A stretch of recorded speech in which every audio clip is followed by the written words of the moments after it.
Okay, I'm going to take you on an adventure around the world, and we're going to see clear evidence of an ancient series of cataclysms that happened in deep antiquity prior to the time that civilization is supposed to have existed, and you'll see that lost ancient high technology and very advanced civilizations were on this planet 12,000 plus years ago.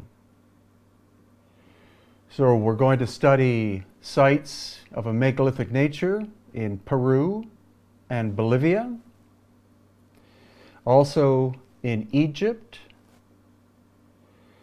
even more evidence in Peru and Bolivia, even more evidence in Egypt, and also Mexico, and specific sites such as Pumapunku and Tiwanaku in Bolivia, and Baalbek in Lebanon. So this location is called Machu Picchu, located in the high Andes of Peru. And what you can see in the photograph is the stonework in the lower half is superior to the work in the upper half. Now, some people would say, well, the lower half work was the foundation, therefore it had to be stronger than the upper stonework. However, look at this. This is also at Machu Picchu, and this wall was never restored in modern times, was unknown to the Spanish conquistadors, and so this is from the Inca time frame, up to around 1535 AD. And you can see that the upper work is more or less rubble compared to the megalithic work below. So what you're seeing evidence of is that the Inca found the ancient site of Machu Picchu and they rebuilt it. The mystery is, who were those that came first and did the original megalithic construction? And we have legends from around the world, not simply from the Bible, but more than 200 indigenous cultures that talk about an ancient flood, whereby their world, whether it was a continent or simply an island, went through a flood stage where the ocean level rose and those that lived there had to flee. So we're getting more and more scientific evidence that something came into our solar system around 12,000 years ago and wreaked havoc. It quite possibly created what's called the asteroid belt. It might have turned Saturn or Uranus on its side. It may be the reason why Venus turns or rotates backwards and why our planet is at a tilt of 23.5 degrees. Because in a perfect universe, all of the planets should be perfectly vertical and moving in harmony with each other. So this man was called Plato, and he wrote an account based on much earlier accounts and even much earlier accounts that there was a landmass that existed called Atlantis, located beyond the Pillars of Hercules, and that this landmass disappeared approximately 12,000 years ago. His, of course, was not a first-hand account. The sources go back to ancient Egypt. But there could be some actual truth to the story and legend of Atlantis. Also, about 12,000 years ago, you had the die-off of what are called the megafauna of North America. Millions of giant animals very rapidly disappeared. And there's no environmental shift or climate change shift or whatever that can explain such a rapid decimation of the woolly mammoths, the saber-toothed cats, etc. However, in Siberia, thousands, if not millions, of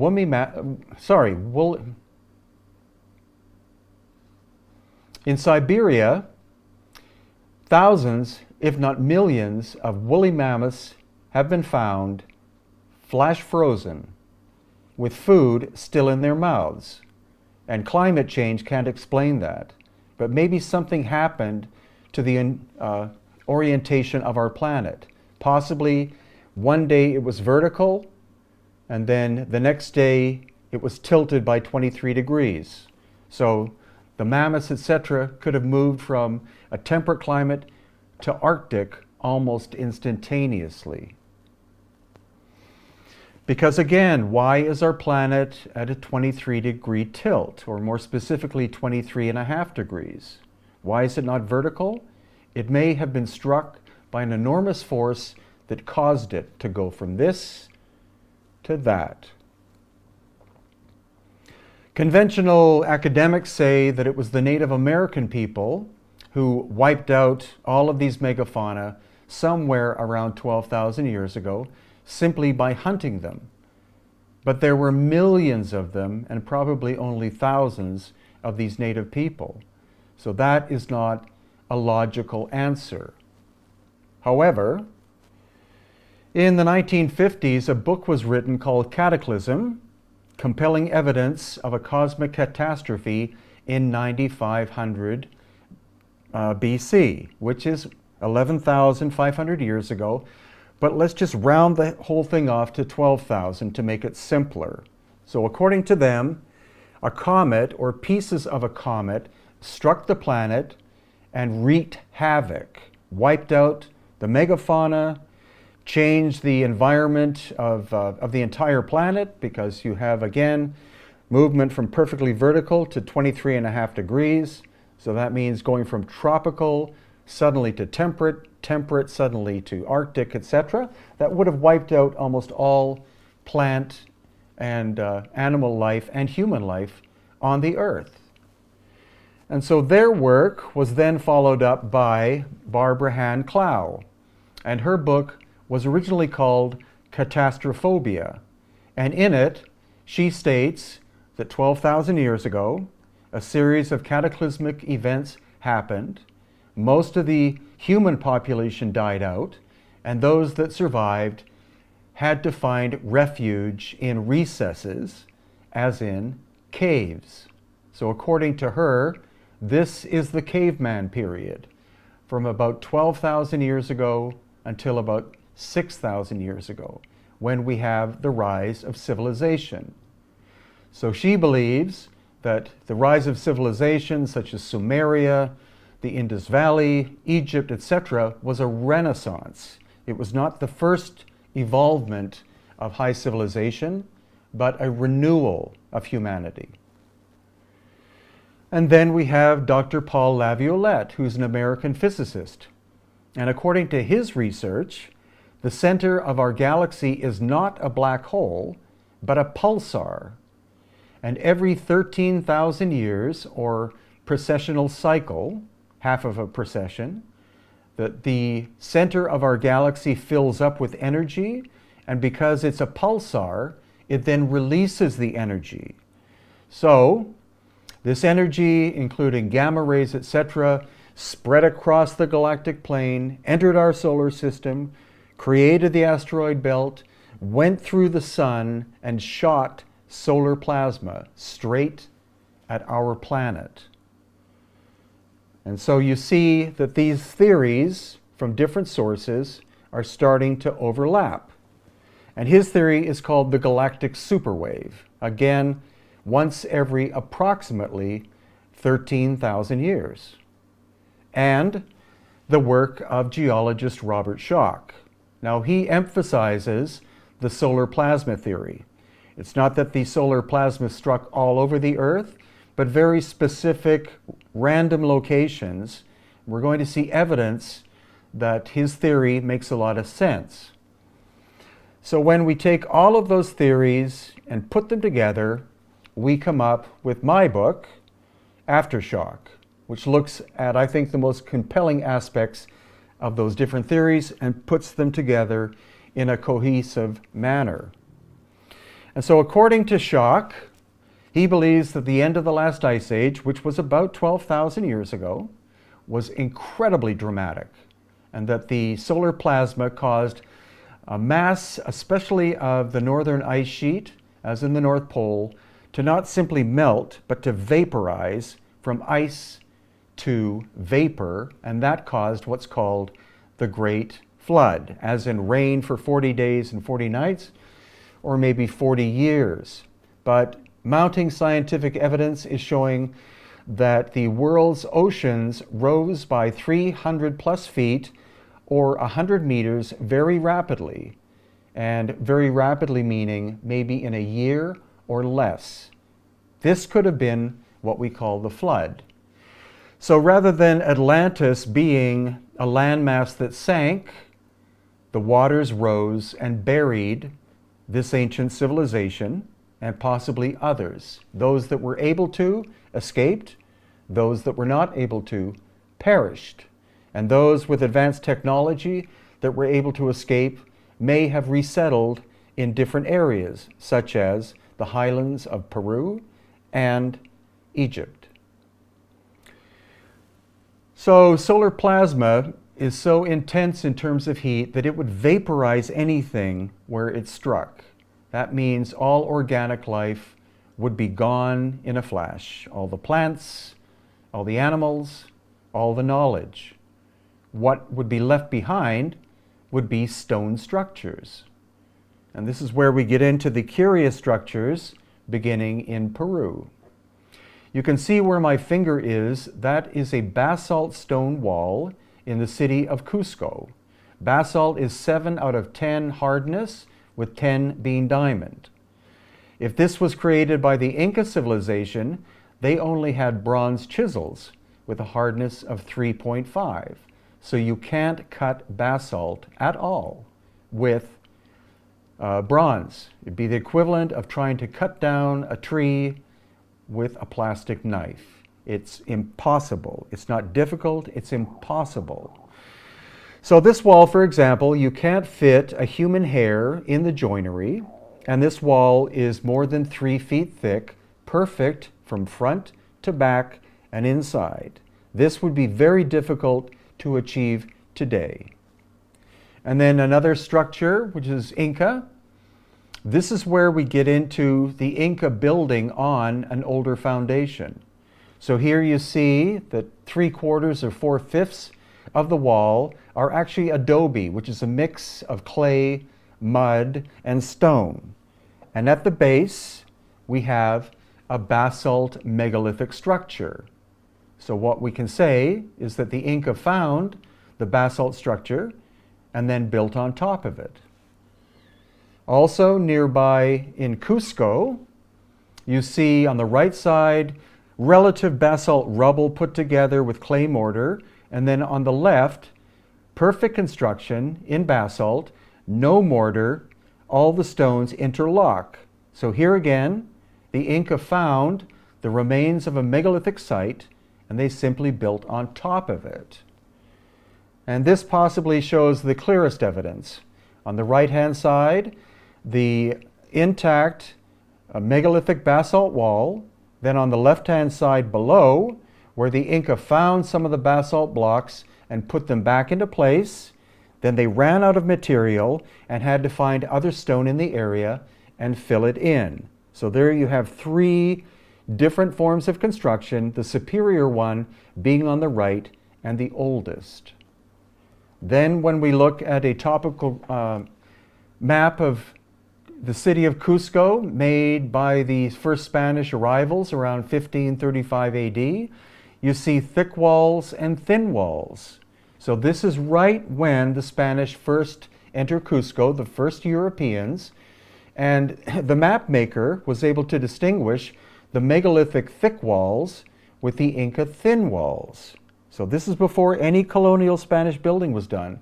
This by itself shows you that the Inca found an abandoned megalithic city and rebuilt it. And the very complicated polygonal work that we find in Cusco. Every stone a different shape and size, and these curious knobs protruding from the surface. This is not a logical way of building a wall from a European mindset because we would use uniform shapes and sizes. And so it's kind of an illogical way to do things, but what it shows us is someone had very advanced technology and was able to simply build this quite rapidly and have all the stone interlock, a feat that would be very difficult today. And again, evidence of an ancient construction technique and then a later Inca construction. This is the base of the wall, and then when we look higher up, you see that the Inca came and filled in using whatever stone they could find in the area. So superior below, inferior above. And this photo shows you how the Inca were trying to replicate the ancient style. They made the stone in the front fit perfectly together, but since this wall was destroyed, probably during Spanish colonial times, we can see the inside of the wall. And if you look very carefully, you can see the fitting is like this. You have perfect joinery in the front, but in the back it flares out. That's a relatively easy way to build a wall and make it look like it's complicated. As we wander around the city of Peru, we come to Sacsayhuaman. These stones are the largest ones ever cut and put into place in the Americas. These ones here average 20 to 25 tons, but there are stones at Sacsayhuaman that weigh 125 tons. There is one which is 29 feet tall, 12 feet of it is underground, 17 feet above ground. And then in the upper area, on the left and right, you see the smaller stones. That is Inca repair work, because the Spanish never did repairs at this location. It was a pagan site, they called, so they forbade any use by the Inca or their descendants of it ever since. So that makes it a time capsule. And this, in the Sacred Valley of Peru, is the winter palace of one of the highest of the Inca. And you can see this was made probably in the 15th century AD. You see the inferior style of construction, adobe mud and some blocks stuck together. A royal high Inca, if they were capable of making things in a polygonal and megalithic fashion, would have done so. But this shows they did not have that capability. And then also here, we're at Ollantaytambo, which is in the Sacred Valley of Peru. This is an Inca work. It's relatively crude, but it's large. These were grain storage areas and potato storage areas. It was built 1,000 feet above the valley floor, is huge, but the technology used was really quite simple. Stone and adobe and clay mud. But in the same location at Ollantaytambo, we have this construction. You have 6 granite blocks weighing 60 tons plus, still interlocking almost perfectly. And the quarry from which this granite, or actually porphyry, stone was taken is in the photograph on the left on the top of that mountain. That is across the valley. It's a great distance and an incredible feat for anyone to do. Another clue as to the inheritance by the Inca is when we walk around to the left-hand side and look at the wall. And here we see crude work on top, megalithic work on the bottom. So again, an Inca inheritance reconstructed. Now we're moving to the famous site of Machu Picchu. And Machu Picchu, most academics say, was 100% made by the Inca in the course of 25 years. The sheer scale of the complex would make it impossible to construct in that time period. And once again, we find anomalies. Here, the wall in front is very crude. The wall in the back, all of the stone interlocks perfectly. And this stone is granite with a hardness of 7 out of 10. The Inca were a Bronze Age people. Bronze cannot cut granite or any other hard stone. Then again, as we visit this location one more time, this has not been reconstructed. Look at the crudeness of the work on top as compared to below. The gaps in the giant blocks below were the result of a massive earthquake that likely happened at the time of the Cataclysm 12,000 years ago. And this is further emphasized by this three-sided structure, where the right side has sunken into the ground by 2 feet or more, almost a liquefaction of the substrate. The wall has been pulled apart, and I was there with a geologist, and she said, if this much damage had happened to this megalithic structure, then the rest of Machu Picchu would be in complete ruins. So the Inca found this structure, could not rebuild it, and then built around it. They built their city around a megalithic core. Also at other locations, we have megalithic structures where, in this case, a multi-ton stone shaped and then simply snapped in half like it was styrofoam. So let's move now to Tiwanaku, which is located 13,000 feet above sea level near Lake Titicaca in Bolivia. This stone is comprised of 2 different types of stone. One is red sandstone from a quarry about 8 miles away. Some of these blocks weighing 100 tons over a rolling landscape. And then the gray stone, which is called andesite, designated by the vertical pillars you see.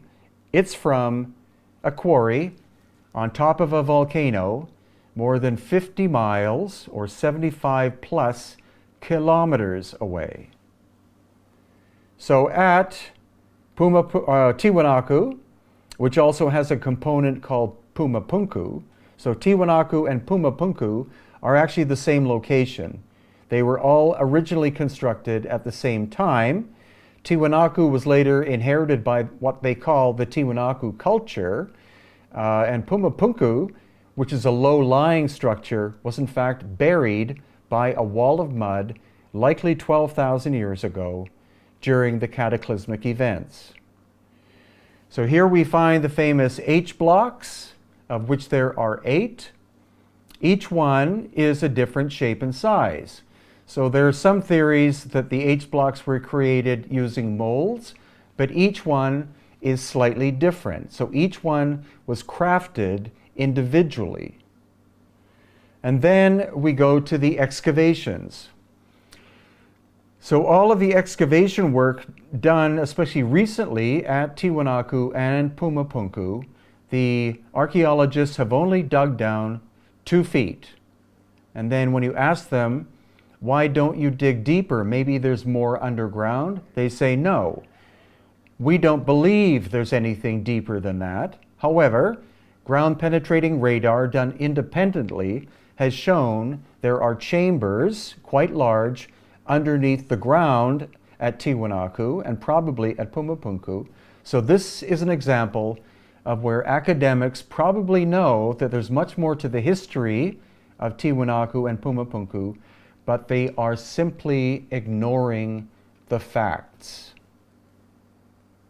Again, we have evidence of a massive cataclysmic event, a wall of mud striking Pumapunku and Tiwanaku, a tsunami that came from Lake Titicaca, burying aspects of it, and the precision, which you see in this photograph, would be impossible to have been done by a Bronze Age culture like the Tiwanaku, who were pre-Inca, but still did not have the tools to be able to shape this stone, because this andesite is 7 out of 10 in hardness, bronze is 3.5. These are almost laser flat surfaces. So at Pumapunku, all we see is geometry. All we see are angles. We don't see any artwork. We simply see precision, and we see pragmatic practicality. Recent studies here have shown that there are magnetic anomalies only with the gray andesite. The red sandstone is neutral to the compass, but especially what are called the H blocks, a compass will act very erratically when coming into contact with the surfaces of the andesite. In some cases, if you push the compass into the slot of one of the H blocks, it will turn by 270 degrees, and then when you pull it back out, it returns to the normal magnetic field. This is not the result of the simple nature of the stone having magnetic qualities, but there seems to be a direct relationship between the angles and surfaces and magnetism. So it could be that the cutting of the surfaces involved using magnetism, but we're still in our early phases of looking at this phenomenon, which most other researchers are not looking at whatsoever. Then we come to the giant sun gate, and the sun gate weighs about 11 tons. It was originally one piece of stone. The crack in the right-hand side likely happened during the ancient Cataclysm, and all the artwork on the surface was done by the Tiwanaku culture between 2,000 years ago and 1,000 years ago. So they found these flat surfaces and decided to adorn them with surface artwork. The lower surfaces are the original no art, flat surfaces. And during the time of the Spanish colonists, they found it upright but broken in half. And there's evidence that it had been lying on its front surface for thousands of years because the back side is heavily eroded, but the front side was preserved by the fact that it was in contact with the ground itself. So very little erosion, raised up by the Tiwanaku culture 2,000 to 1,000 years ago, carved, and then likely fell down again. And once again, academics are insisting that copper and bronze chisels were used to do all this work. And they also insist that all of the profound work done in ancient Egypt was also done up until the time of 700 BC using copper and bronze chisels. An example of this are these two boxes. The one on the right, they say, is from the 4th dynasty, and it's very rough, as you can see. It's made out of granite, no flat sides, covered in hieroglyphics, very crude, small. The one on the left, they say, is older, and you can see it's much bigger. It has flat surfaces. The lid was cut from the same piece of stone as the box. The inside is almost perfectly flat, and that would require a much higher level of technology than the making of the one on the right. So that's evidence by itself of technology of a more sophisticated nature that happened prior to the 4th dynasty. And then in the museum in Cairo, this is a giant box. Notice I'm not calling it a sarcophagus because these are much bigger than human size. And this is evidence of a mistake happening in the construction of this giant box. Two machines that turn out to be circular saws, the saws being 6 feet in diameter, one on top of the other, were working to cut the lid off, and the upper saw started to move into the box itself and snapped 1/3 of the lid off. So what they did is they simply abandoned the project. They didn't try to take the stone and cut it into smaller pieces. Obviously, their technology was so sophisticated that if they made a mistake, all they would say is, bring me another blank and I'll make another box. And here is the actual evidence. Here we see the tool marks. We see the two circular saws, the one on top shifting into the box, creating the snapping of the lid. And the cutting rate appears to be about 1 millimeter to 2 millimeters per revolution. That is 500 times more efficient than a modern 21st century drill or saw. Also, anomalous artifacts such as this. The Egyptologists call this a vase for lotuses, but it looks much more like a piece of a machine. Here in profile, you see there are 3 lobes.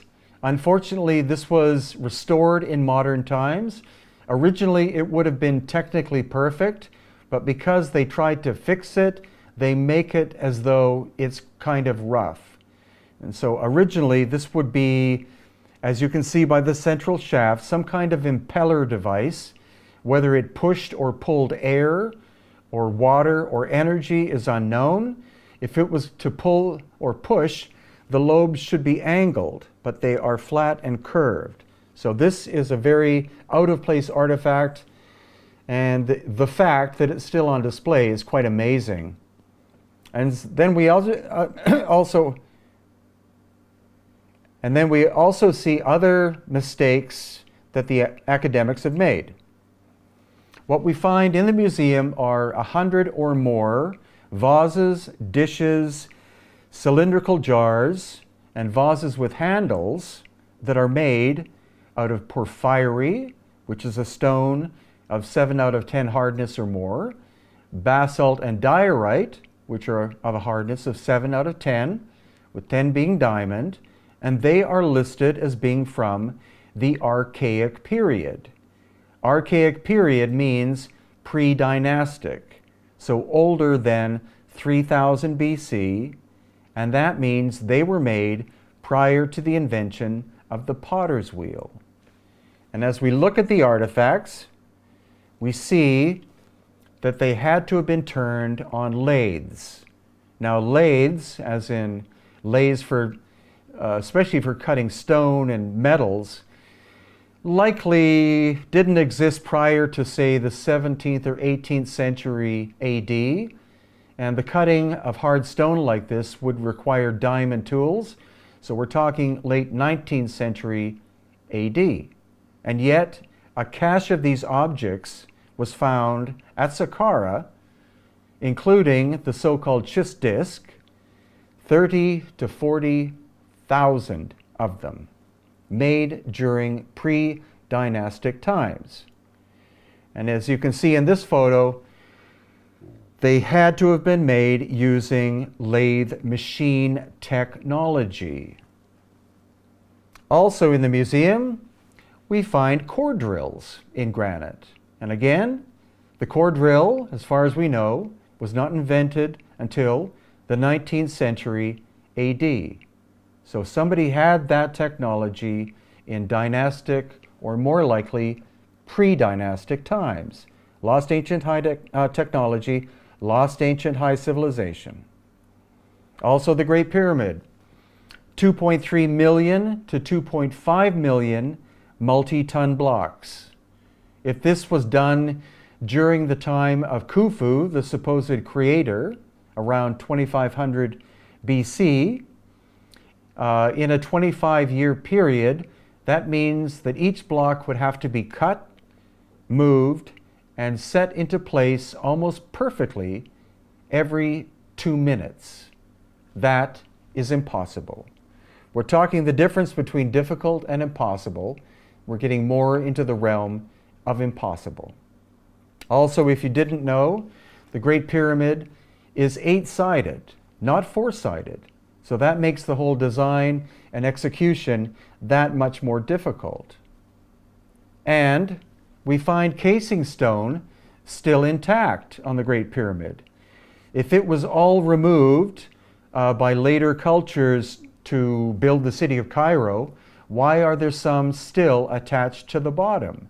I think it's because the Great Pyramid system, of which there were at least 8, were all made several thousand years prior to dynastic times. They were energetic structures, so they were amplifying energy, and during the great cataclysmic period of about 12,000 years ago, these structures over-energized, and the casing stone, which was like a skin, blew off the surface. And so over the course of time, they turned off in terms of their energetic function, and then later civilizations came and simply took the stone from the ground, moved it, and built structures. They didn't physically peel the casing stone off. Also, the Great Pyramid is locked into the Giza Plateau. It doesn't sit on top of it. So that's like it's interlocked into the plateau itself. And we know now for sure that there are a series of tunnels and shafts on the Giza Plateau. And this was probably part of the energetic nature of the Giza system. It's quite possible that underground water ran under the Giza Plateau in very confined and controlled tunnels, and that generated the piezoelectricity that was then amplified and collected inside the Great Pyramid system. Because I have been 4 levels underground on the Giza Plateau, and I'm told that there are at least 10 more levels below that. Here, on the backside of the Great Pyramid, are access shafts that go down to the tunnel system. Some of these were made or were used as tombs. They weren't made by the dynastic people, but the dynastic people found these open chambers and of course said, why should we make a tomb when we have one here to use already? And if you're able to, you can get to areas on the Giza Plateau where there are shafts that are at least 14 feet wide, 14 feet long, and 60 feet plus deep. They have sand on the bottom, but if these shafts in bedrock were created 12,000 plus years ago, that gave plenty of time for them to fill up to their current point of being 60 feet deep. They may be hundreds of feet deep. And now also on the Giza Plateau, evidence of saw marks. These are linear saws cutting into the basalt. And so this would have to be diamond level technology, and penetration rate is approximately 1 to 2 millimeters per cut. That is not something the ancient dynastic Egyptians had, something very difficult to do today. And also the curious nature of the acoustics and sounds inside the Great Pyramid. The Great Pyramid seems to respond to certain tones, and that could be telling us that the interior structure was tuned to specific frequencies. I believe that the Great Pyramids collected the sound or energy, more like vibration or energy, and then transmitted the energy to the great obelisks. Because the great obelisks were also not made during dynastic times because they're made of granite. And the dynastic people could not efficiently shape granite, and these weigh in the neighborhood some 400 tons. So it's like an ancient Wi-Fi or energetic system or Tesla technology. So on the Giza Plateau, you may not know that the Great Sphinx, it was not shaped by people chipping away at it in order to create the design. The Sphinx is in what's called the Sphinx enclosure, so it's actually in a recess, and the giant blocks in front were cut out from the Giza area and moved to the front in order to create what's called the Sphinx Temple. So blocks easily 40 tons or more. One is cut, removed from the enclosure, set into place. Another one is cut and moved right next to it. And you see the amount of erosion on the surface. That is much more than a few thousand years. And we can see the erosion. The face was recarved during dynastic times, obviously. And thanks to the work of Dr. Robert Schoch and 200 other geologists, we can see the vertical erosion which had to have happened using precipitation or rainwater. It has not rained significantly in the area of the Giza Plateau for at least 10,000 years. So that tells us that the dynastic people around 3100 BC found the Sphinx in place and started to reshape and repair it. Also, we see this ramp made of wood in front of the pause. There are legends that there are shafts or tunnels and or the so-called Hall of Records underneath the front paws of the Sphinx. And Robert Schoch did ground penetrating radar. They found at least one chamber in the bedrock under the Sphinx. And so I was told recently that the reason why this boardwalk was built is because they've already done excavations. They have found chambers underneath it, and they built the boardwalk system to hide the entrance to the shaft, tunnel, and chamber system. It's not done there for tourists. It's done there to hide the evidence. Also near the rump of the Sphinx, we have this grate, which on this day happened to have been removed from where it is. It's on the left hand of the rump of the Sphinx. And when it was removed by an official that was with us, we could see inside there's a metal ladder that goes down inside the Sphinx. So it's quite possible that the Sphinx is hollow or has a series of ancient tunnel and shaft systems built during the construction originally of the Sphinx. Also the bent pyramid, you see the damage to it. Again, it's my theory that it was a vibratory resonant structure, and that during the time of the ancient cataclysm, the surface or the corners blew out. And also notice the two angles. The upper angle was more affected by this cataclysm than the lower angle. This was not simply people coming and ripping pieces off. They simply harvested what was found on the ground. Also, the red pyramid, all the casing stone has been reduced to rubble. So I think the casing stone blew off the surface of the red pyramid. Inside these structures, again, astonishing acoustics, giving evidence of acoustic and resonance properties inherent with its construction. If they were built as tombs, why would you make them harmonic inside? That makes no sense.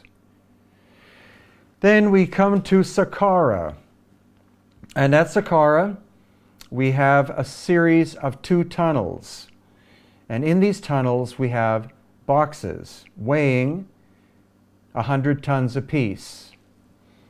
So here, in one tunnel, we have a box that was never actually completed, which is curious. But there are 25 plus of these giant boxes. The box itself weighs 70 tons. The lid weighs 30 tons. The lid hermetically seals the box. And the stone is syenite or maybe granite. They're both related stones. The stone likely came from Aswan, which is 500 miles away. And the carving on the surface is very inferior to the shaping of the boxes themselves. You can see the quality of workmanship. Again, it appears that the box and lid would hermetically seal each other. So these are not the tombs of the pharaohs. These are not the tombs of bulls, because this is way beyond the technology of any stage during dynastic Egypt. And the hieroglyphs. The hieroglyphs were actually never completed, and they're very crude in nature, as if somebody was carving them with a hardened nail, whereas the construction of the boxes could not be achieved to this very day.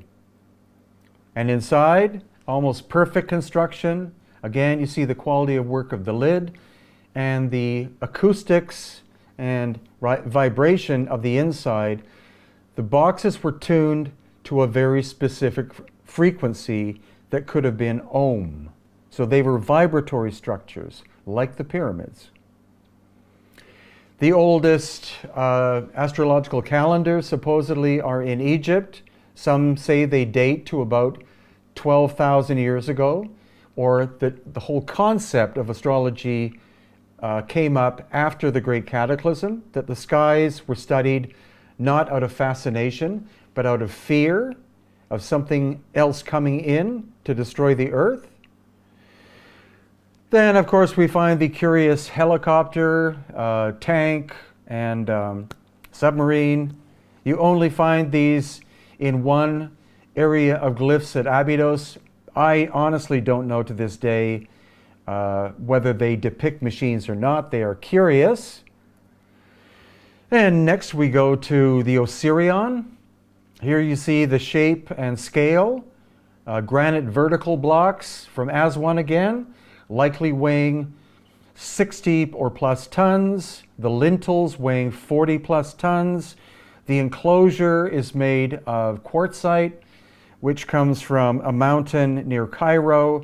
So again, quartzite from Cairo, that's moving stone hundreds of miles. The granite from Aswan, hundreds of miles. The whole construction was done underground. This was clearly found by the dynastic Egyptians and much, much later by Egyptologists.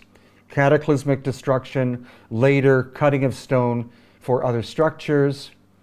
We have evidence of tube drills. In this case, the diameter is approximately that big.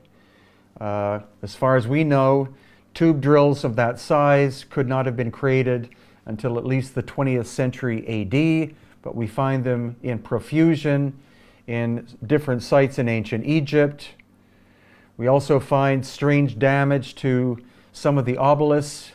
The geologist that was with us looked at this and said the stone had to have been struck with intense heat, almost instantaneous blasts of heat of 2,000 plus degrees Celsius. And she said the evidence for that is that the crystalline nature of the interior of the stone is different to the outside. So the inside of the stone expanded, was almost heat flashed or cooked, not to the point of melting, but to the point of causing the stone to expand, creating major cracks on the surface. And now, instead of the obelisk having a tune sound, which is what you find with a true obelisk, there's a dead thud. So this is possible evidence of ancient cataclysmic heat. We find a lot of that at Karnak. The surface is basically burnt right off of some of the obelisks and other structures. And especially here, that's what's called the Holy of Holies.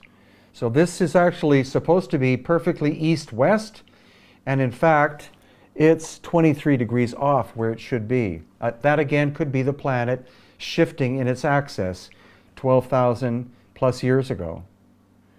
And these giant statues that have been found, they're dedicated to Ramses II, but in fact, all of them were found buried underground. And some of the precision of the cutting that we see of these faces could not have been done by hand, but it's like a computerized machine went in and cut one side, then reversed and cut the other side. This is 21st century AD technology. The Colossi of Memnon. This is made of 2 pieces of stone. The seated figure is 1 piece of stone weighing 720 tons. The base is about 300 tons. The quarry is in Cairo, about 200 or more, I'm being conservative, miles away. And you see the surface, the front, confirmed by a geologist, the front surface is burnt off. This is not the damage of vandals, but the front is burnt off, the sides are less damaged, and the back is not damaged at all. So this is a heat blast coming in from the east, likely at sunrise. Also, we have what's left of a 1,000-ton sculpture. It was all one piece, blown to pieces, and we see heat scorching on the backside. So that means this figure was actually facing, sorry, I got that backwards. The heat scorching is on the back, so the face was facing into the Valley of the Kings. This force came and blew it to pieces, and it's strewn all over. Also, it's very likely that the Valley of the Kings and the Valley of the Queens, that the shaft system, that they were created during pre-dynastic times, and that then the dynastic people simply used them as tombs because they found them there already. And there is evidence that the Valley of the Kings and Valley of the Queens actually are one system underground, that they interconnect, interlock.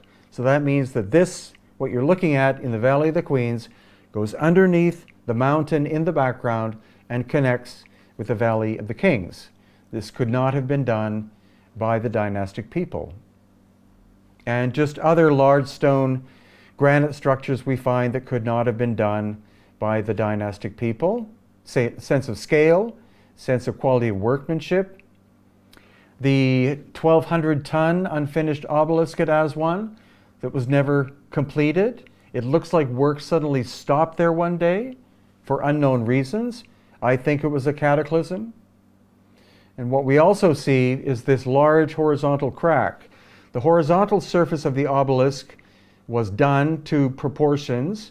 Then as they were cutting down, they reached a point, they had to go deeper, but they reached a point where they found this crack.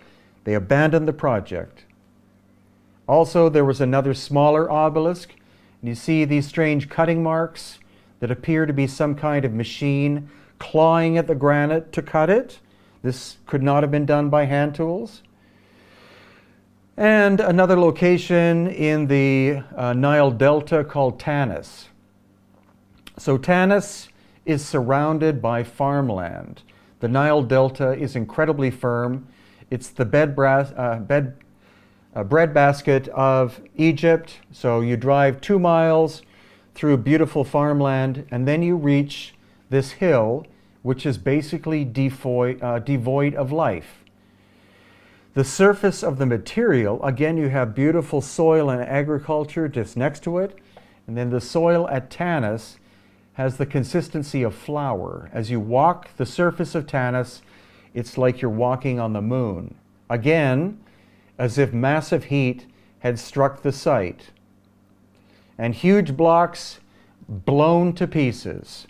This is mainly granite, and granite is from 1,000 kilometers away, again, at Aswan. Here you see evidence on the right-hand side of heat scorching of quartzite stone.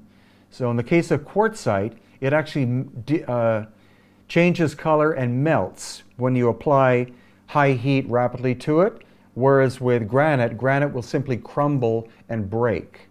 So it depends on the type of stone. The ancient dynastic Egyptians found this location and they rebuilt it. So you see the rather crude work done with the megalithic blocks that they found. But again, more and more we find heat scorching. This is quartzite. It should be that light color on the left, as you can see, where that person's hand is, but the discoloration is heat. And then here we find what's left of a foot. And this was reshaped, the toes were cut off during dynastic times, most likely to be incorporated into a building. But it's calculated that if this was from a sculpture of one piece, that sculpture would be more than 100 feet tall. One piece, more than 100 feet tall, the quarry being at Aswan, more than 1,000 kilometers to the south. The lid of a giant box located at Tanis. A sculpture, you can see when you look at the toes, the discoloration is the melting of the surface. And here too with this sculpture, you see the surface is crumbling away because it has been destabilized by very intense heat. Almost all of the work found at Tanis, such as these sculptures, etc., they were all found buried underground, as if a giant heat source had come, struck it, caused all the soil to blow up into the atmosphere, more or less, in huge quantities, and then settled back down, covering what was there. More discoloration. And then finally, we're going into the Osiris shaft. The Osiris shaft has been closed off to the general public, most likely almost forever, or at least in recorded history. Less than 2 years ago, the government decided to open it up for tourism. It takes a special permit to go there, But if you pay the fee, your group can go inside. And it, by itself, if there was only the Osiris shaft, you would see clear evidence of lost ancient high technology. And so we were very fortunate to have it to ourselves for about an hour, actually 2 hours. So here is how you enter. You enter under the passageway that leads to the second pyramid. So you enter sideways, and then when you look down, first you look up and you see that this is in fact the bedrock with metal grates over top. And then you look down, and you're looking down 30 feet into the bedrock. So you take a ladder, a metal ladder, and you go down to the first level underground, as seen here. And you're inside this room. It's about 15 feet wide and 30 feet long. In the bedrock, you go forward, you look down, and there is a shaft that goes down another 100 feet. And in there are 6 chambers. And there are 2 boxes between 40 and 60 tons each. And they show signs of internal damage, as though there had been an explosion of some kind in the second level. It seems to be an internal explosion, not a force from the outside. And this one, the lid is ajar, and there's a strange organic material which is inside the box, and no one knows what that is. But again, it's only been open to the general public for less than 2 years. And this shows you the strange nature of whatever this substance is. So finally you look down another 60 feet, and at the bottom is a pool of crystal clear water. And this gentleman is standing on top of a granite or syenite box that weighs between 60 and 80 tons. So how did they get the box down through those 4 levels? How did they move the stone of the box from the Aswan quarry 500 miles away?